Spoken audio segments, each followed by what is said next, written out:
It all went really smoothly. The guys came on the Thursday, spent one day, and it was all done by 4 o'clock.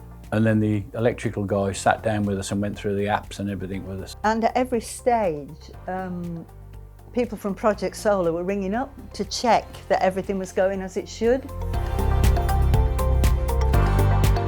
We went for 8 panels on the roof and with a battery system. We thought there might be a possibility in the future of, although the house isn't going to get any bigger, but we might get an electric boiler possibly because we have a gas one at the moment. So there's room and car charging. We thought about a yeah. car charger because obviously if you get a hybrid car or an electric car.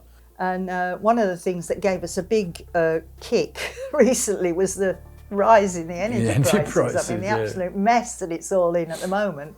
So at least I think with solar power, you've got some sense of control. There you can see now the house is taking 162 watts at the moment. We're getting 331 watts off the roof, and the inverter is sending it to the house and to the charging the battery. So the battery's nearly a third charge now. It will last us a day. The battery easily fully charged if I do one wash perhaps, one dishwash, and then 3 or 4 boils of the kettle and a bit of cooking.